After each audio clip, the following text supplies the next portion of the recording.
O Juveraj Amaral, que é o convidado de hoje para este encontro, para esta conversa da Universidade Popular, doutorado na Universidade do Unicamp, no Brasil, é a maior universidade do Brasil e a maior da América Latina. Aliás, já tive a possibilidade de participar no júri da sua tese, já não sei quantos anos atrás, e foi uma defesa brilhante. Amaral, mudanças climáticas parece que são um facto. E o que acontece é que quando a gente quer provar que há mudanças climáticas, o exemplo é Moçambique. Há dias atrás eu estava a ver uma emissão na televisão em que diziam que Moçambique passou do 5º lugar em termos de país de risco ao 1º lugar. Nós somos o maior país de risco e experimentamos isso cotidianamente, com os Idais, com os Kennedys, etc. E até mesmo com os ventos que nos assolaram nesses últimos dias em Maputo, que são um pouco anormais. Primeiro, assim, de maneira muito breve e sucinta, o que são essas coisas de mudanças climáticas? Muito obrigado, professor Severino, por este convite para este dedo de conversa. Indo direto ao assunto sobre as mudanças climáticas, que tem tomado hoje em dia a primazia em termos de assuntos relevantes, não é? A serem debatidos, resolvidos por Estados, por governos e de um modo conjunto. As mudanças ambientais têm a sua explicação originária no processo normal de funcionamento da natureza, não é? O funcionamento da natureza, de como a natureza se comporta, como de tempos em tempos ela vai também apresentar transformações. Só que os nossos dias são marcados, particularmente, desde o século XVII, XVIII, o homem sempre teve esta relação intrínseca com a natureza, mas começa a aparecer uma perspectiva de exploração da natureza, de aplicação de um conhecimento para tirar da natureza tudo aquilo que ela é capaz de dar e, em função disto, produzir um bem-estar ao homem. Esta perspectiva de geração de lucro, né, a todo custo, de colocação do homem numa situação de preponderância em relação aos outros elementos da natureza, fez com que a natureza apresentasse também a sua resposta, como impacto deste modo de vida que nós adotamos e que exploram cada vez mais, tiram cada vez mais e pelos processos normais da natureza, ela não consegue já se recompor em função das nossas ambições. Podíamos chamar isto de capitalismo e vamos usar muitos termos, não é? Mas esta resposta da natureza acaba tendo uma mão muito forte do homem, e esta é a característica básica deste tempo e destas mudanças ambientais, climáticas que nós estamos a falar. Nós acho que isso é injusto. As nossas mães já contentam-se só de tirar um pouco de mandioca, maçaroca, pescar um peixe. O que é que nós, Moçambique, temos a ver com a intervenção na natureza a ponto de transformá-la? Não é um pouco injusto que isto caia sobre nós?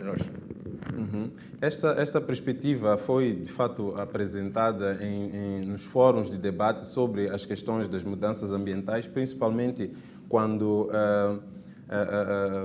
na conferência de Rio 92, os países africanos são chamados a preservar e a conservar a sua situação.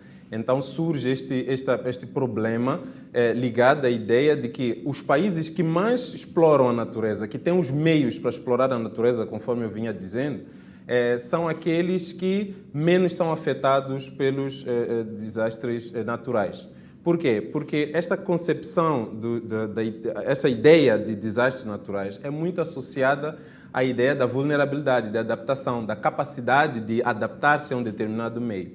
Então, sendo assim, nós tivemos, por exemplo, propostas como a modernização ecológica de Molle Spargan, holandeses, que vêm dar a ideia de que é possível, a partir da tecnologia, a partir de uma relação entre economia e ambiente, a partir da aplicação do conhecimento científico, transformar e adaptar o homem a esta situação de vulnerabilidade. Só que o que envolve isso? Isto envolve um know-how, um saber e um poder fazer.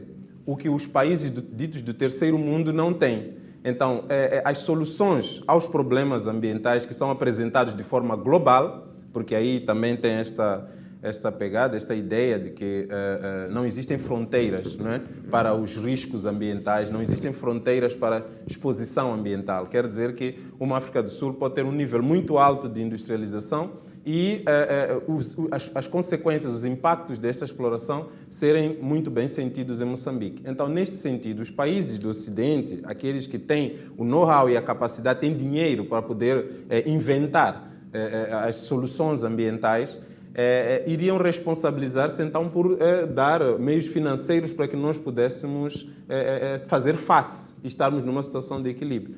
Só que esta componente, e também o know-how, naturalmente, só que infelizmente o que nós assistimos é que essas soluções são vendidas, essas soluções são aplicadas com muito... sem deixar lá o know-how, não se sabe fazer. Nós pegamos soluções, enfim, painéis solares, nós não temos aqui capacidade de produzir, depois a exploração da própria energia eólica, tudo que nós formos a precisar para sermos ambientalmente corretos, teremos que comprar e pedir a eles, e vem esta relação. Então, acaba que a procura das soluções ambientais, para os problemas ambientais, para os problemas das mudanças climáticas, também cai numa lógica do capital, não é? E neste sentido, as nossas mamães, conforme o professor dizia, não são os principais elementos de produção de risco, mas são elementos impactados pelo risco. E neste sentido, como isto não tem fronteiras, é global, também tem que adaptar-se, tomar medidas para poder viver nesta relação injusta de procura de soluções ambientais. Mas vamos por partes. As soluções existem. Neste momento, a ciência está à altura de fazer frente aos novos riscos ambientais que estamos a correr ou não. Porque o que os holandeses nos apresentam podia ser aquilo que nos apresentam, porque a Holanda está abaixo do nível do mar, podia ser a questão de Veneza, que está em volta das águas, ou as tempestades que caem na Flórida constantemente. Eles conseguiram domesticar este tipo de problemas. Mas os novos riscos ambientais com que estamos confrontados hoje, temos uma ciência à altura para fazer frente a isso ou não? Então, este é que é outro problema a ser resolvido, que é a crença na ciência como aquela que é capaz de oferecer soluções para todos os problemas, ou pelo menos para a maioria deles. O que acontece é que, conforme dizia, do estilo de vida que nós escolhemos adotar, ou que nós fomos adotando, enfim, por várias circunstâncias, faz com que a capacidade de produção de risco nossa seja talmente alta que a ciência, pelos processos normais de produção de certezas, né, não consegue responder. Então, é exatamente isso. Nós estamos com um gap em que, vamos lá, por exemplo, pegar a questão do coronavírus como sendo um risco globalizado, e podemos ver. Os riscos surgem com tanta velocidade, não é? Com tanta surpresa, que os processos científicos de produção de conhecimento não estão a dar conta disto. Então começam esta azáfama de fazer a ciência responder. Então temos vacinas que saem em menos de um ano e aquela polêmica toda, olha, será que uma vacina que sai assim, enfim, vai responder de fato ao problema? Ou deveríamos estudar mais até chegar a uma certeza, não é? E a ciência começa então a entrar neste clima de agitação. Só que esta agitação por parte da ciência acaba sendo também uma agitação social, porque essas sociedades que nós criamos, baseadas na crença no conhecimento científico, estão à espera de receber certezas da ciência. Quando a ciência já não consegue oferecer certezas para os indivíduos são tomados a voltar, e isto está na minha tese, às suas próprias percepções de risco, não é? Ao seu conhecimento, aquilo que é a sua experiência, aquilo que são as crenças e imagens que não vêm necessariamente da ciência. E o que nós assistimos? Então, assistimos a essa disputa epistemológica que estamos aqui a ver, em que o conhecimento tradicional procura ser tão validado quanto o conhecimento científico. Vamos olhar para Madagascar, vamos olhar para Uganda, vamos olhar para todos aqueles que tentaram oferecer alguma solução, e agora também Israel, por exemplo, para essa questão do coronavírus. Então, só imaginando este risco epidemiológico, não é? Já dá para ver que a ciência não está à altura de responder. apesar de, enfim, disponibilidade de recursos, mas há uma outra existe esta fraqueza. Há uma teoria desenvolvida por dois franceses, André Gortz e Serge Latouche, que é de décroissance, de crescimento. Sim. Uma outra alternativa seria dizer que a maneira como a economia progride, ela arrasta consigo problemas ecológicos que ela não consegue resolver. Perfeito. Então, a única solução seria acontentarmos de pensar numa economia sem crescimento. Nós não precisamos de crescimento 1, 2, 3, 4, 5, 6% por ano e podemos viver, conviver, existir, coexistir sem este crescimento que nos habituamos nos chamados 30 gloriosos, como chamam os ocidentais. Achas que a ideia de não encontrar soluções e tentar ver no decrescimento uma solução seria uma solução? Seria. É uma solução, mas é uma solução desafiante, porque primeiro já vemos há muito tempo neste discurso, né, do crescimento econômico, que depois transformamos em desenvolvimento e depois transformamos em desenvolvimento sustentável e, enfim, estamos à procura, né, de alguma forma. Então, o desafio, por exemplo, desta questão do desenvolvimento sustentável que eu acabei de trazer é esta dificuldade de garantir um crescimento econômico que é acompanhado de um desenvolvimento, enfim, desenvolvimento social, não é? Este aqui tem sido o desafio ligado a esta problemática, as soluções que são oferecidas, elas encontram dificuldade. Existe, por exemplo, no Rio Grande do Sul, no Brasil, uma tentativa de uma economia mais solidária, que vai tentar evitar. Uma coisa básica, por exemplo, outro dia até ouvia dois senhores a conversar num transporte público em relação a esta possibilidade do vizinho que tem carro levar o outro em vez de... E um dos senhores dizia, olha, aqui em Moçambique nós temos que nos adaptar e começamos a fazer isso. E o outro logo disse, não, nós já fazemos. Né? Nós já fazemos.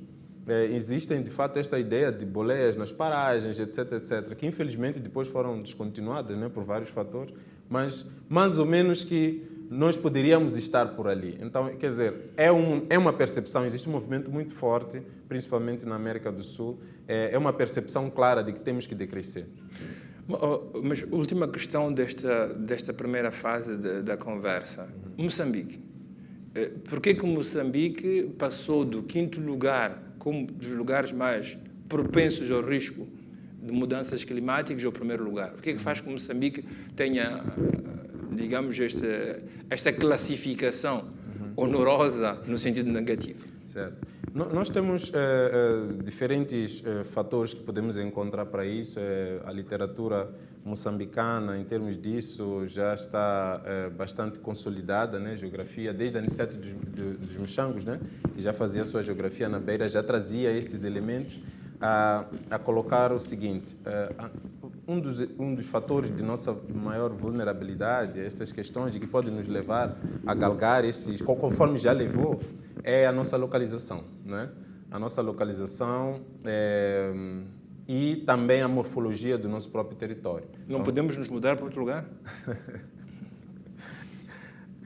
Bom, enfim, lá também teremos outras vulnerabilidades, Okay, então tanto tá faz. bom, então ficamos aqui. Não tem para onde fugir. O que nós podemos fazer, sim, é adaptar-nos. Embora esta adaptação, enfim, traz essas questões, né, da necessidade do know-how, do capital e outras coisas. Mas, voltando para aquilo que é a pergunta do professor, sim. Então, a localização nossa neste hemisfério sul e depois também fazendo, enfim, fronteira, né, este com o Oceano Índico, 2.700 quilômetros de costa, e depois 2/3 do país estar em termos de morfologia ser planície e alto-planaltos. Então quer dizer que cria-nos uma, quer dizer, estamos abaixo, né? 2/3 do país está abaixo do nível do mar. Então, para além disto, nós ainda temos a questão do clima. Esta região é propícia para climas quentes, não é? E quer dizer, aqui já é quente naturalmente, temos um aquecimento, então ali naturalmente será vai aumentar a temperatura, será mais quente. E obviamente que com isto vamos ter problemas de precipitação, massas de ar e outras. Então, esta abertura que nós temos para o oceano faz com que nós estejamos mesmo aqui na zona intertropical numa situação de vulnerabilidade.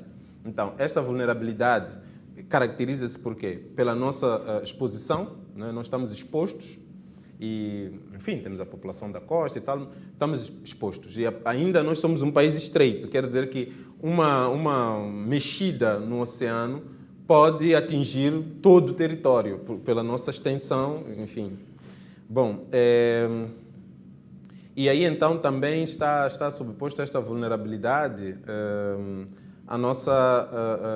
o risco, enfim, a nossa localização e, sobretudo, a nossa capacidade adaptativa. Essa é que acaba sendo um fator forte. Que o governo vem, não só o governo, como organizações nacionais e internacionais, vem lutando para poder chegar a uma ideia, a uma estratégia de como lidar com este aspecto. Então, isto já está claro, todo mundo sabe, não é? Outro aspecto, desculpa, já ia esquecendo, é o quanto nós somos cortados e recortados pelos rios, não é? Então, os principais rios, então, olha, o volume do Zambeze praticamente é mesmo uma fronteira natural, não é? Enfim, e outros rios. Então, o nosso país, poderia dizer assim, numa citação a um residente de Machanga, onde fiz o meu estudo, Moçambique todo está no caminho da água. E então é preciso saber viver neste caminho da água. É isso que nos leva, são esses fatores que nos levam a galgar e ainda vamos, provavelmente, se existissem números possíveis, e se fossem considerados números negativos nessa escala, provavelmente nós iríamos para lá, enquanto não resolvermos essa nossa questão adaptativa. Mas antes da questão adaptativa, vamos ver a questão das percepções do risco, que tentaste abordar e eu cortei 2 ou 3 vezes. Qual é a percepção do risco? Será que a percepção do risco que as populações têm é a mesma que têm as autoridades políticas? Aqueles que tomam decisões políticas para o território?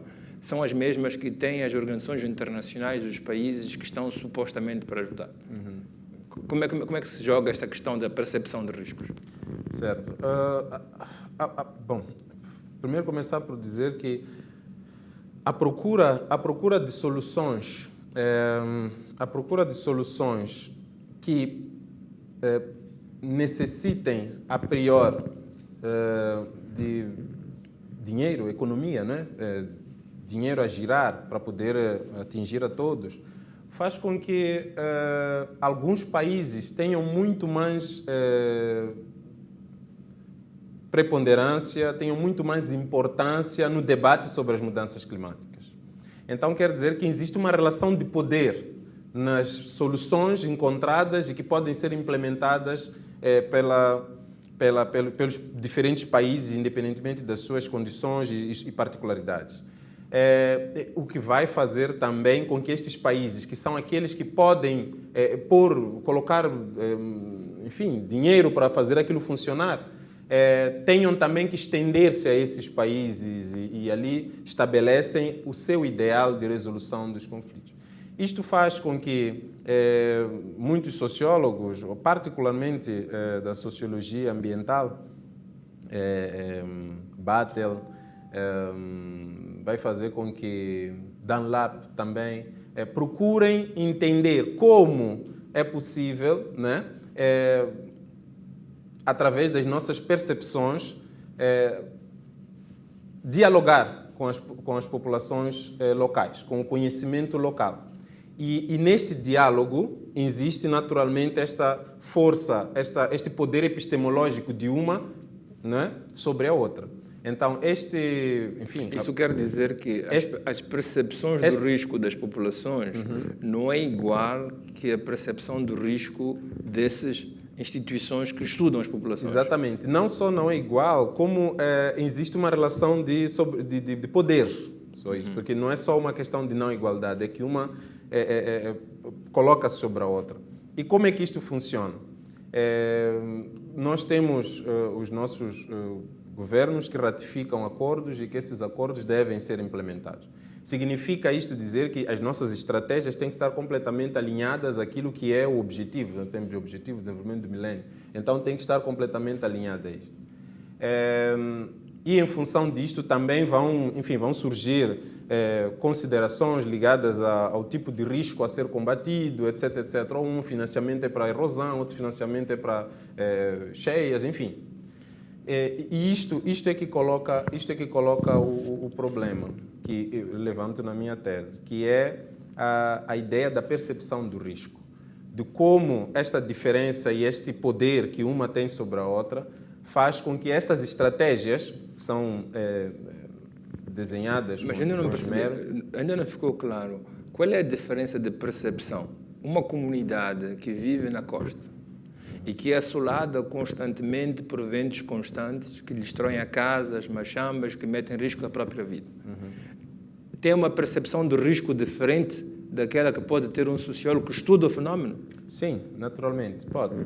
Tento explicar isso que ainda não está muito claro para mim. Tá bem, eu ia chegar a isso, não é? Mas é assim, então, quer dizer, desculpa, professor, eu vou seguir o fio, eu vou chegar a isso. Ok, está bem. Então, essas estratégias que são desenhadas a este nível fazem com que, ao não encontrar esta base da percepção, o que quem vive, quem vivencia, quem está ali no dia a dia, no cotidiano, entende sobre um determinado tipo ou sobre a globalidade de riscos que corre. E ao trazer estratégias com esta outra percepção científica, vamos colocar universalmente aceite, faz com que naquele lugar isto não tenha aceitação, não tenha eficácia, não é? Podem até desdobrar-se em ações, financiar, a população obviamente vai participar, talvez até para resolver os seus problemas econômicos, mas no final há um abandono e aquilo volta a estaca zero. E esta tem sido a preocupação de vários governos na análise, na avaliação das suas estratégias que cada vez mais demandam mais financiamento e outras coisas assim. Então, é esta ideia da percepção de risco que Slovic, um sociólogo, vai trazer a dizer que é preciso entender como as pessoas pensam, como as pessoas vivenciam, como as pessoas respondem, independentemente desta outra dimensão. Então, os estudos da percepção de risco começam a ganhar relevância na sociologia ambiental a partir desta consideração da distinção entre a percepção de risco por parte de especialistas e a percepção de risco por parte do cidadão, o leigo, não é? Aquele que responde. Há esta ideia clara que é preciso criar aqui uma comunhão hermenêutica entre essas duas formas de percepção.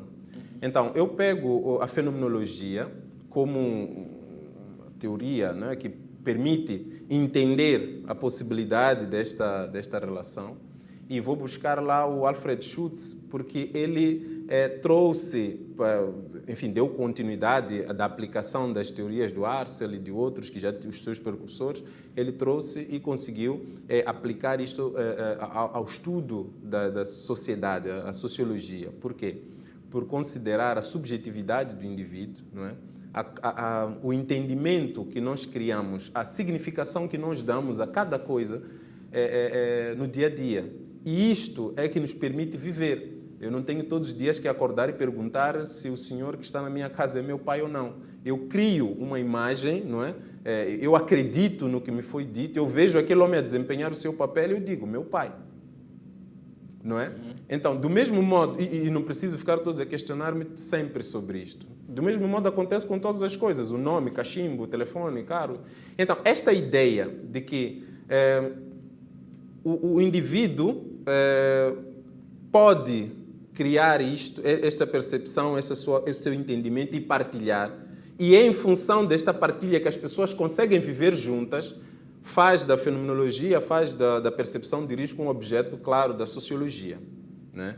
de como nós podemos entrar e estudar esta percepção. E o risco, sendo um fenômeno, sendo algo ao qual o cidadão está exposto, né? Estamos a falar de riscos sociais, enfim, todos os tipos de riscos possíveis que são aí elencáveis, fazem também com que o indivíduo crie percepções, crie imagens em relação aos fenômenos, aos eventos extremos que ele vivencia. Mas não só isso. O Schutz também puxa para aquela questão da existência de um estoque de conhecimento à mão. Existe ali um estoque, uma hereditariedade cultural, que faz com que de gerações em gerações nós passemos conhecimento. E é este passar conhecimento que admite-se, no âmbito da sociologia, das ciências sociais, até posso assim dizer, que o indivíduo, né, carrega as suas vivências, carrega esse estoque de conhecimento para responder às situações a qual ele está cheio de incertezas, de vulnerabilidade, conforme nós expusemos já no início da conversa. Então, é esta possibilidade, são essas possibilidades que podem fazer haver este casamento e esta não sobreposição, este não poder de uma perspectiva sobre a outra. É basicamente isso. E concretamente, como é que isso joga? Como é que estas percepções das culturas, dos indivíduos, das pessoas, das heranças culturais, joga com as percepções externas? Tu falaste de subordinação. Sim. Tu dizes que os que vêm de fora acabam impondo as próprias percepções, os próprios estudos. A minha questão é a seguinte: qual das duas percepções, porque no fundo a percepção científica é também uma percepção, sim, qual das duas percepções está mais à altura de fazer frente aos problemas com que estamos confrontados? Voltamos para o Idai, para o Kennedy, voltamos para aquilo que assola as populações que vivem na costa, que todos os meses, todos os anos são abatidos por ventos fortes, águas fortes. Qual das percepções, ou talvez a conjugação das percepções, pode nos ajudar a ser resilientes? Exato. Basicamente, professor, eu assim, sou discípulo e até apóstolo desta ideia de que é necessário haver uma conversa. E o que eu estou a dizer não é novidade, porque existem já iniciativas nesta perspectiva de... É só analisar a quantidade de estudos socioambientais que são feitos, o quanto, enfim, a ideia de que a sociedade, as culturas têm que estar envolvidas nas soluções ambientais. Isso está claro. Em relação ao comportamento também, está claro. O que acaba, às vezes, não ficar claro nesta questão é o posicionamento que alguns estados têm tido em relação à importância que isso deve ter. Nós, em Moçambique, temos uma experiência muito boa. As estratégias começam a ser desenhadas a partir da base, planos de desenvolvimento distrital. Então, a consideração do distrito como unidade, a menor unidade nesta escala, né? E aí depois vai subir, né? Vai até o provincial, depois do provincial, até chegar ao nível mais alto, né? Ao responsável, ao que deve tomar decisões. E são desenhadas estratégias nessa perspectiva. Mas, conforme nós já dissemos, acabam por privilegiar esta ideia, esta perspectiva científica em detrimento da percepção enfim, leiga, né, social, em função desta percepção social do próprio risco. E isto leva-me à necessidade que nós temos de considerar este conceito de vulnerabilidade para resolver as nossas questões, né? O quanto, enfim, o conhecimento local acaba se tornando vulnerável em relação a capacidade de dizer como as coisas são, mas o olhar do perito, do sociólogo, do pesquisador tem que ir justamente para ir buscar isto. Qual é o elemento que pode fazer a ponte entre esses dois? E no exercício que eu fiz em Machanga, podemos perceber uma questão, o que eu estou a dizer, vou dar um exemplo, né, de Machanga. Nós temos, a população vive praticamente à margem do rio Save, né, na margem do rio Save, é influenciada por todos. Por outro lado, o lado este, nós temos o Oceano Índico, quer dizer que eles estão entregues, né, estão mesmo no caminho d'água. Mas, no entanto, todas essas iniciativas, essas estratégias, estratégia de adaptação a mudanças climáticas até 2013, todas elas foram implementadas. No entanto, a resposta não foi satisfatória. A reclamação era esta: as pessoas não saem. Nós já fizemos tudo aquilo que o aparato científico pode nos trazer, até dinheiro para alocar as pessoas a uma outra zona, mas não saem. As pessoas voltam sempre para a zona de risco e depois são afetadas por isto. Então é preciso ir buscar este elemento, né? Não é só um porquê, é mesmo entender as dinâmicas que estão envolvidas nisto. E então neste exercício fui lá, conversei com várias pessoas e eles diziam, olha, nós não negamos o que nos é dito constantemente. Nós aceitamos isto. De fato, percebemos que a nossa condição tem sido lastimante, né? De tempos em tempos, temos que ser mudados para uma determinada região, deixamos as nossas coisas, perdemos culturas, os nossos filhos param de estudar, etc, etc. Mas, ao mesmo tempo que somos proibidos de construir as nossas casas nesta região, que é fértil, vivemos da agricultura, é possível comercializar, porque tem possibilidades de entrada para o mercado, tem ali também a produção de sal e outros nos mandam para a BAPEA, que é um posto administrativo na zona alta e que pode proteger. Lá nós não sabemos como é que vamos viver, dizem que é para vivermos de produção de bebidas, então nós não sabemos o que vamos fazer lá. As casas do Estado estão todas elas neste centro. Então, quer dizer que os serviços que o Estado deve prestar, educação, saúde, estão lá. A escola está lá, o hospital está lá, na zona da água. Então, em BAPEA não tem este aparato. Então, as pessoas lá não vão. Bom, eu poderia aqui enumerar N coisas, temos pouco tempo, mas o que isto despertou em mim? Despertou a ideia de que, primeiro, a vulnerabilidade ambiental é considerada por esses indivíduos que partilham ali o seu estoque de conhecimento, o seu conhecimento cotidiano, é considerada como sendo de menor importância em relação à vulnerabilidade social. Porque quando você retira as pessoas de um lugar onde eles já têm todos os meios de sobrevivência estabelecidos e coloca num lugar sem oferecer isso, você aumenta a vulnerabilidade social daquela população. Eles não têm direito à escola, quer dizer, vão ter que investir não sei o quê para poder frequentar a escola, quer dizer, não tem como produzir, a terra não é tão fértil quanto a outra, etc, etc, etc. Então, é preciso, para o nosso caso, na conversa entre as estratégias, entre estes conhecimentos, entre esta superposição, fazer valer este entendimento do indivíduo em relação à sua própria condição. Se nós considerarmos isso, as nossas estratégias estarão alinhadas com esta dinâmica da população. Eu podia dar aqui uns exemplos, talvez à medida que formos conversando eu vou dar outros, mas é isto que eu queria que o professor considerasse, enfim, nesta pergunta que me fez. Não, mas não vamos continuar a conversar, vamos parar por aqui, vamos agradecer. Aqueles que quiserem aprofundar depois a questão, aliás, as teses são feitas para serem metidas à disposição, para serem lidas. É um tema aberto, largo, que nos toca de perto. Moçambique, de facto, neste momento, é o primeiro país no mundo em termos de vulnerabilidade.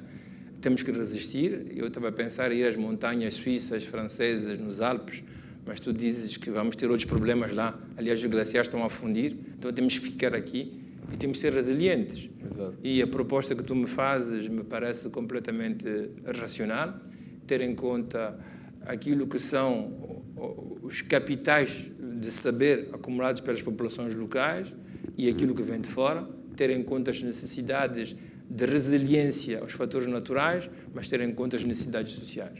Eu penso que foi uma conversa muito boa, muito útil, para aquilo que pode ser uma conversa nestes moldes, e ficamos, talvez, para a próxima vez, incentivando e encorajando a toda a gente, os que vão nos ouvir, a seguirem de perto esta questão que nos diz respeito e que faz parte, infelizmente, do cotidiano de hoje e do futuro dos moçambicanos.